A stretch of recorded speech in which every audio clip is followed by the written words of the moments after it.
merasakannya. Dan pada waktunya Allah menghendaki supaya semua manusia yang menderita dan terbelenggu dalam kuasa dosa dan maut ini harus dibebaskan.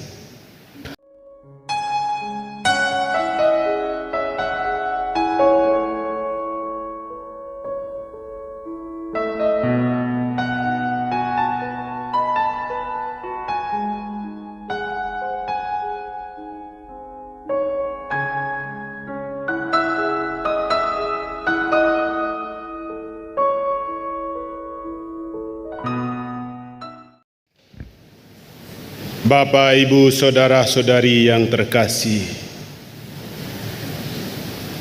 setiap pribadi yang percaya dan mengimani Tuhan Yesus sebagai Allah dan Tuhan, layak dan pantaslah malam ini bersukacita. Karena malam yang penuh dengan duka,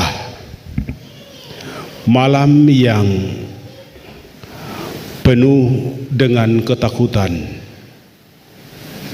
karena Tuhan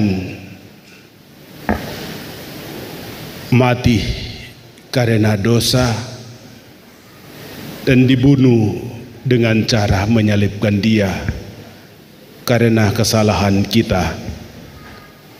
Itu pada malam hari ini Ia bangkit dari antara orang mati, seperti yang diceritakan dalam bacaan Injil yang baru saja kita membaca. Yesus sungguh bangkit. Yesus, Ia mendahului kita. Ia menjadi sulung dari kita untuk memperoleh kehidupan.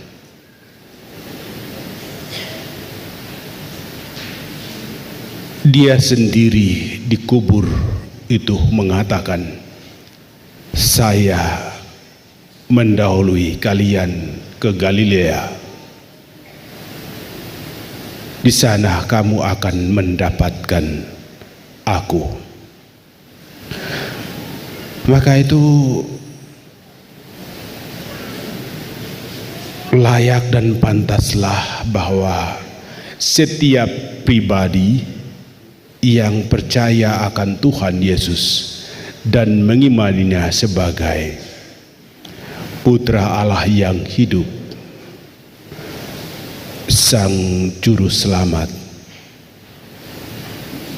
malam ini mestinya bersyukur dan memuliakan Allah atas kasih karunia yang dinyatakan kepada kita dengan membangkitkan Yesus dari antara orang mati dan memberi kehidupan yang kekal dalam kemuliaannya.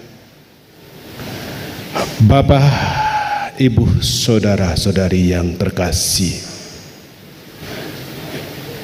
Yesus itu sendiri seperti yang diceritakan dalam bacaan pertama tentang kisah penciptaan. Yesus itu sebenarnya adalah firman Allah yang menciptakan segala-galanya, baik yang hidup maupun yang mati. Firman yang mengadakan semua yang ada di dunia ini, bukan hanya yang ada di dunia ini saja, di bawah bumi dan juga di langit, di angkasa raya. Semua ini diciptakan dan diadakan dengan bersabda. Sabda yang mampu menciptakan, itulah yang menjadi pribadi Yesus Kristus ketika pada waktunya. Ketika Allah mengendaki untuk keselamatan umat manusia,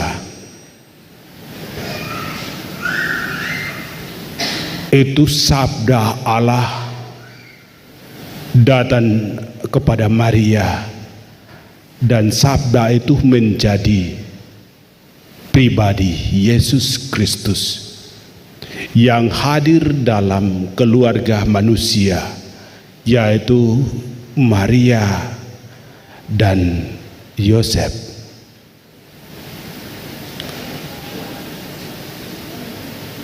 Firman Allah itu hidup bersama kita, tinggal bersama kita, merasakan semua pergumulan hidup kita, baik itu suka maupun duka, derita maupun senang.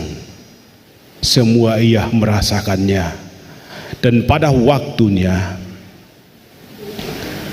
Allah mengendaki supaya semua manusia yang menderita dan terbelenggu dalam kuasa dosa dan maut ini harus dibebaskan, harus diselamatkan.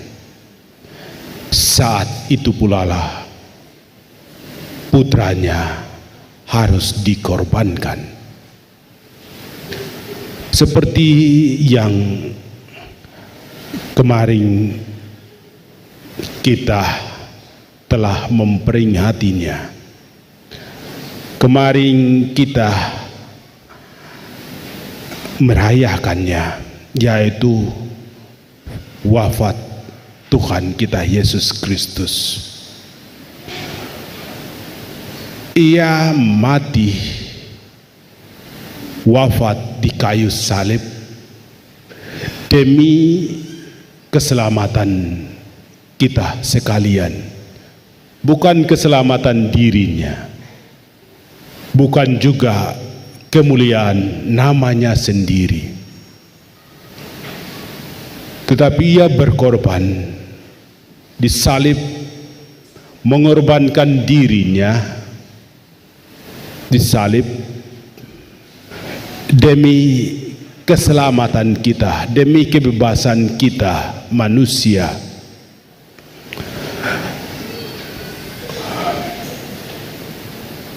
Dan demi kemuliaan Allah Bapa di surga.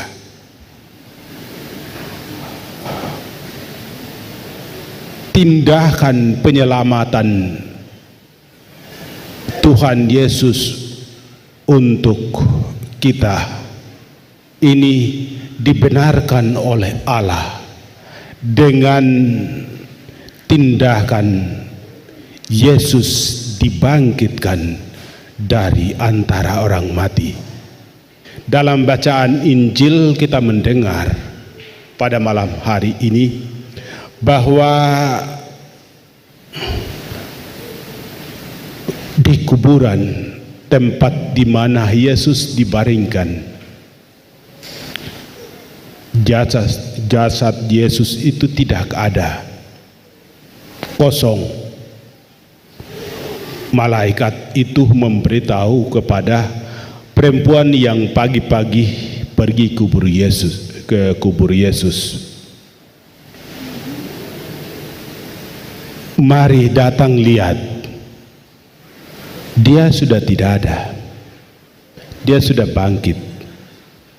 Dan pergi beritahu kepada murid-murid Yesus dan kepada kita sekalian bahwa Yesus telah bangkit dan ia mendahului kita ke Galilea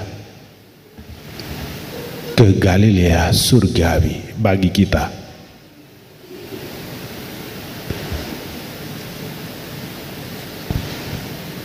Dan keluar dari kubur, di halaman kuburan itu bertemu pula dengan Yesus yang hidup.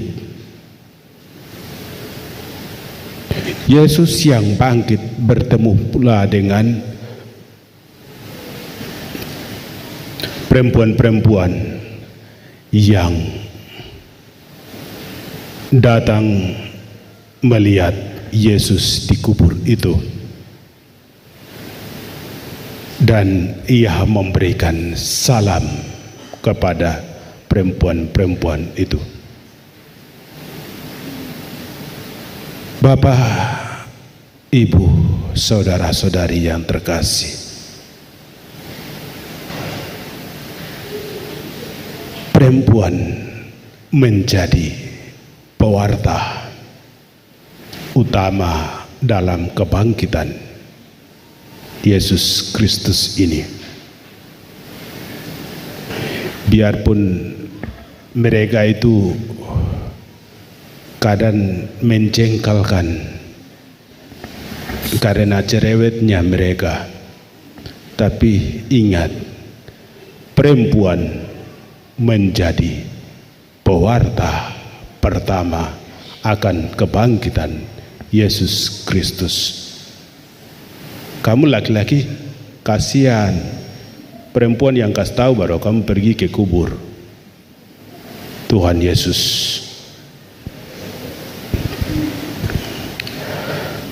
Bapak, Ibu, saudara-saudari yang terkasih,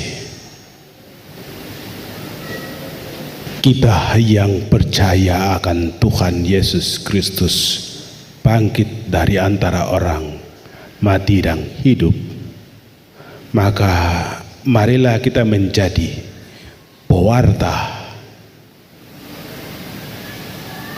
kebangkitan Tuhan Yesus Kristus dalam hidup dan kehidupan kita ini, terutama dalam hidup berkeluarga kita, juga dalam hidup berkomunitas kita, berkompas kita, dan juga dalam hidup bermasyarakat kita. Marilah kita mewartakan terus-menerus bahwa Yesus yang mati, berkorban,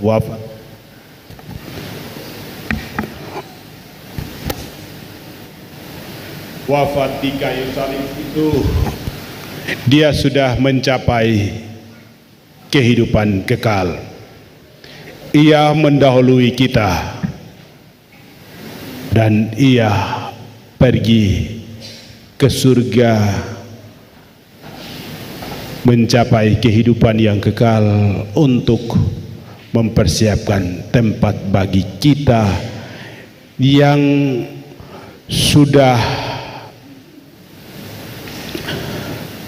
dikubur bersama dia dalam pembaptisan dan bangkit bersama pula dengan dia, seperti yang kita dengar dalam bacaan epistola.